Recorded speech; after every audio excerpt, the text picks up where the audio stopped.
All glories to Shri, Shri Guru and Gauranga. Furthermore, may Amrita and Dhanvantari bless us with a wholesome, integral, loving perspective. This is Q&A session 3. So, the question was that there seems to be inequality in the caste system of the Hindus, and that women don't have same value. So, first of all, caste system as it is being taught nowadays is completely misunderstood. The caste system is determined by both birth and qualification.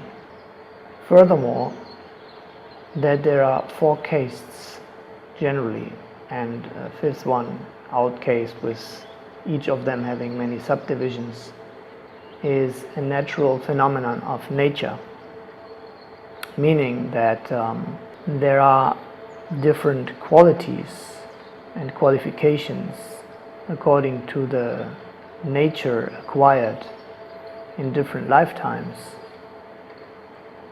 which determine the nature one has in a particular birth. And according to that nature, one will also take birth in a family which is corresponding to the pre-acquired nature and karma of oneself.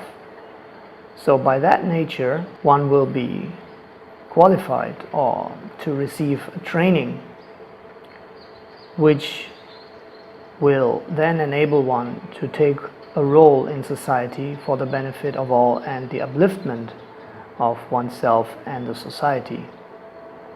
And that will be according to 4 main divisions, meaning the more spiritual category of teachers, advisors, the intelligentsia, which is ideally spiritually connected, following very high moral ethical standards. Then you have the 2nd class, the administrative class, the ruling class, the governing people, which are also following very high standards and are being advised by the priest class, the brahmanas. So the administrative class, the Kshatriyas, are advised by the priestly class. The Brahminical class is predominantly sattvic or virtuous in nature, whereas the administrative class has a lot more rajaguna or passion in them. And then you have a 3rd type of nature, and that is the Vaishya nature.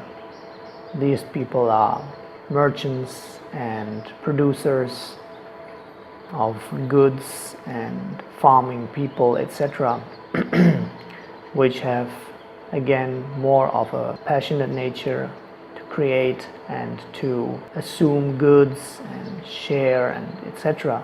But even they are in the traditional system following very high principles under the guidance of the higher caste. And then you have the 4th caste, which is basically all those who render services from menial to very advanced, and also they following very high standards. If you look into the descriptions given in the scripture, you will be amazed how the 4th caste is qualified more than any or hardly anyone we see today.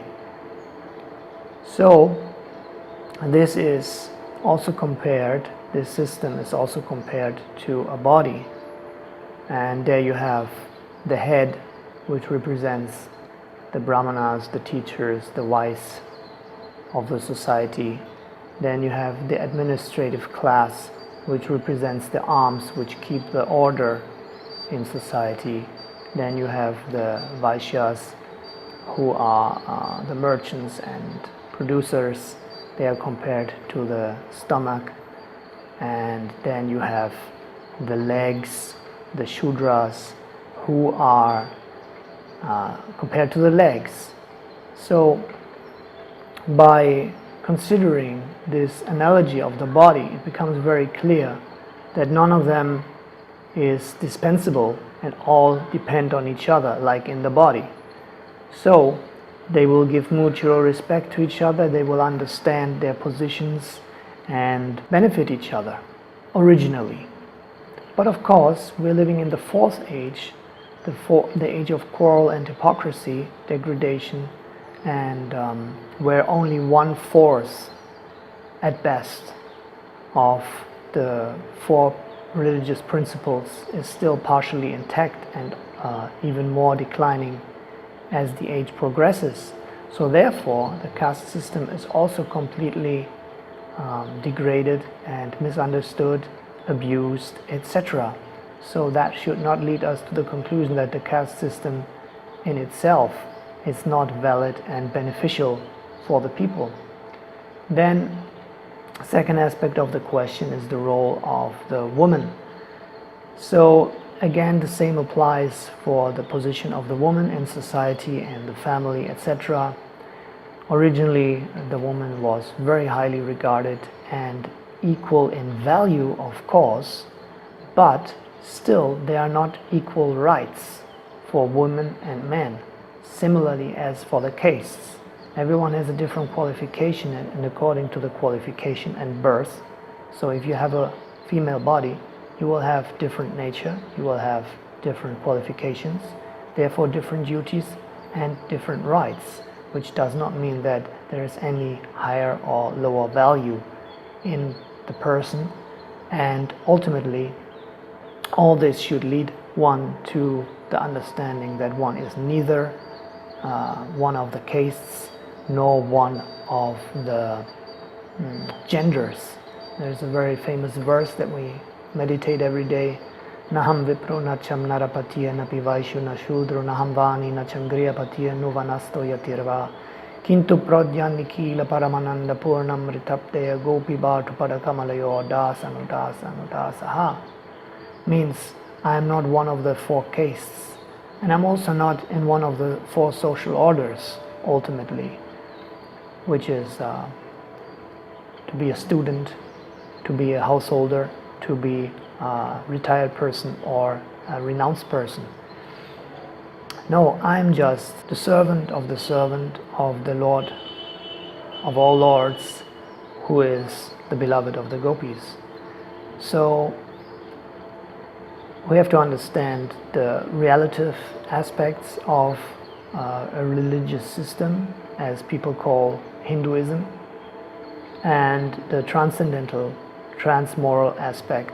The third part of the question was if I am a Hindu, and the answer is no.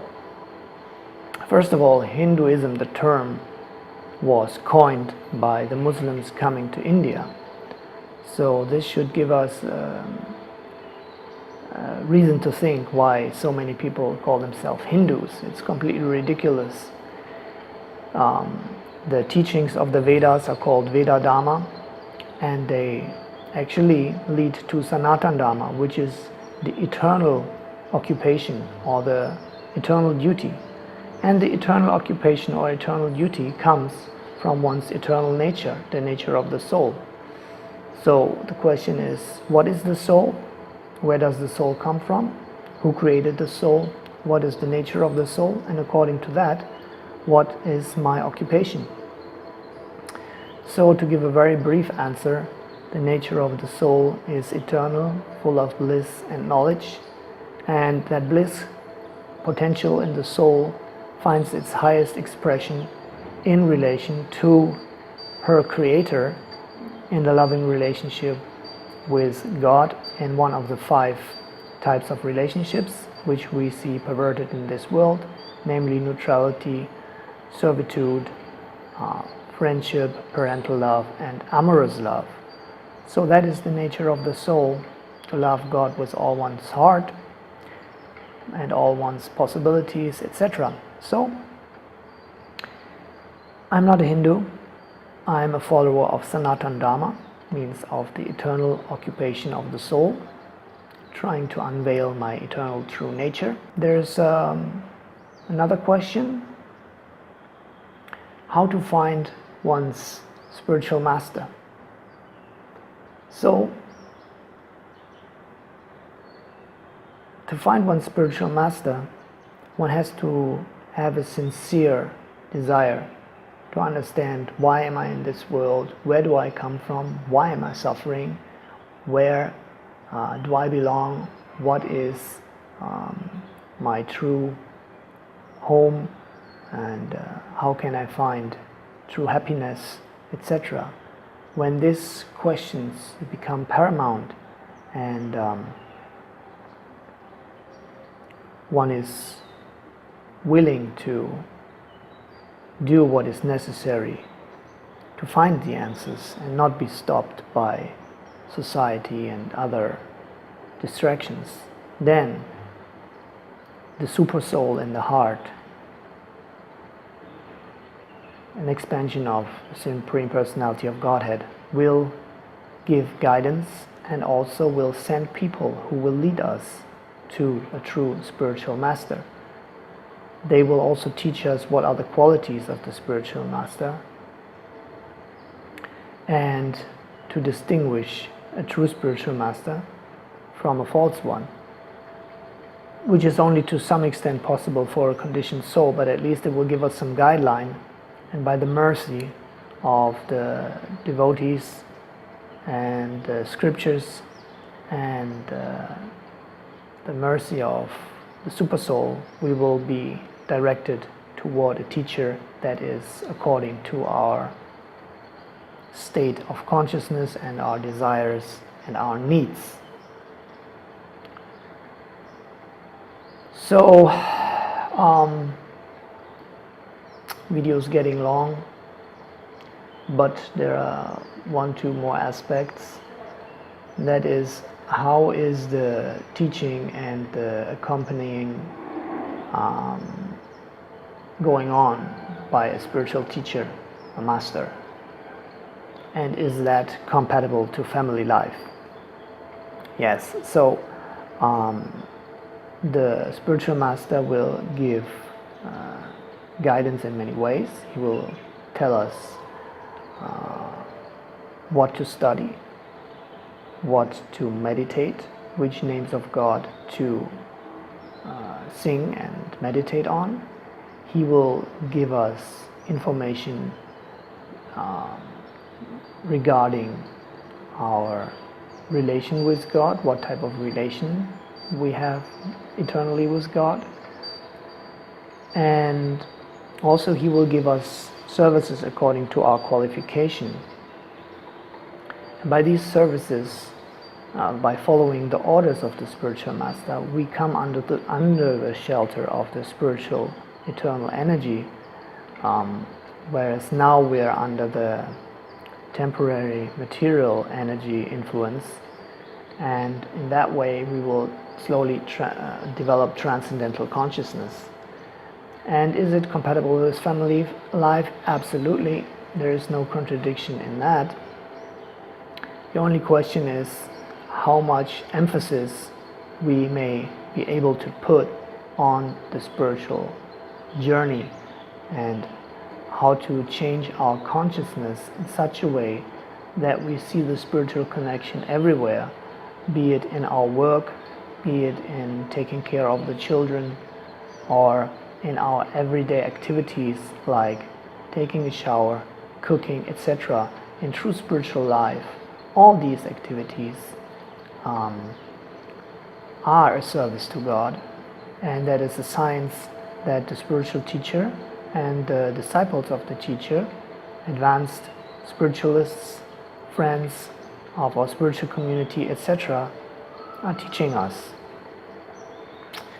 So that is a very advanced culture where every activity, be it drama, be it music, be it art, be it gardening, everything is ultimately a spiritual cultivation and a service to God, which is leading us from pritagdrisha or fragmented vision to an integral vision of reality as it is.